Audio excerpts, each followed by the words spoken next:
बिल्डरों और नोएडा अथॉरिटी के बीच चल रही बकाई की लड़ाई में फ्लैट खरीदार पिस रहे हैं। वर्ष 2020 के जुलाई में आए सुप्रीम कोर्ट के फैसले के तहत बिल्डर MCLR यानी marginal cost of funds based lending rates के आधार पर बकाया जमा करने को तैयार हैं, लेकिन नोएडा प्राधिकरण मानने को तैयार नहीं। इस फैसले के खिलाफ नोएडा अथॉरिटी सुप्रीम कोर्ट में रिव्यू पिटीशन डालकर टाइम बाय कर रही है। इसका सीधा असर उन होम बायर्स पर पड़ रहा है जो पैसा देकर भी मकान का सपना देख रहे हैं या फिर अपनी मेहनत के पैसे से खरीद मकान में बंजारों की तरह रह रहे हैं। न जाने कब अथॉरिटी का डंडा चले और मकान छोड़ना पड़ जाए। नोएडा अथॉरिटी ने बकाया जमा नहीं करने की वजह से खरीदारों के फ्लैटों की रजिस्ट्री पर रोक लगा रखी है। इससे खरीदारों को मालिकाना हक नहीं मिल रहा। सरकार की मार यहीं तक नहीं रुक रही। समय बीतने के साथ ही रजिस्ट्रेशन फीस सर्कल रेट में बढ़ोतरी होने के कारण फ्लैट की रजिस्ट्री महंगी हो गई है। ऐसे में फ्लैट खरीदारों की परेशानी बढ़ रही है। नोएडा अथॉरिटी बकाये पर 11 से 18% तक ब्याज वसूलता है। इसके खिलाफ बिल्डरों ने साल 2019 में सुप्रीम कोर्ट का दरवाजा खटखटाया।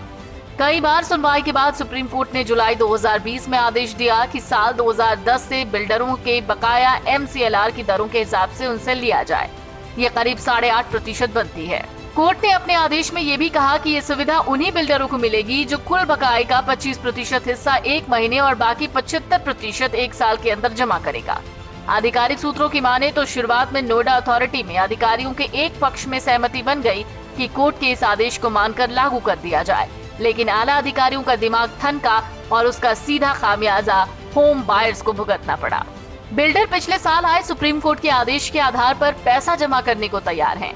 MCLR के आधार पर बिल्डरों ने बकाये की कैलकुलेशन करके अथॉरिटी को भी सौंप दिया है, लेकिन अथॉरिटी लेने को तैयार नहीं। मजे की बात, सुप्रीम कोर्ट के आदेश पर कोई स्टे नहीं। इसके बावजूद अथॉरिटी ऑर्डर को लागू नहीं कर रही, यानी न खाता न बही, जो अथॉरिटी कहे वही सही। इस मनमाने और अड़ियल रुख से दिनों दिन होम बायर्स की मुश्किलें बढ़ रही हैं, क्योंकि प्रोजेक्ट्स पर बैंकों का ब्याज जारी है। कंस्ट्रक्शन कॉस्ट महंगी हो रही है। इस कॉस्ट एस्केलेशन का सीधा असर होम बायर्स की जेब पर पड़ेगा।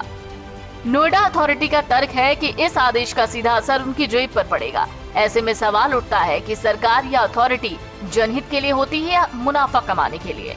इस समय ग्रुप हाउसिंग के बिल्डरों पर 20,000 और स्पोर्ट्स सिटी परियोजना के बिल्डरों पर 25,000 करोड़ रुपए बकाया है। ये ब्याज सहित बकाया है। अथॉरिटी का कहना है कि MCLR के तहत कैलकुलेशन के हिसाब से बकाये में से करीब 30% राशि कम हो जाएगी। इससे अथॉरिटी के राजस्व को नुकसान होगा।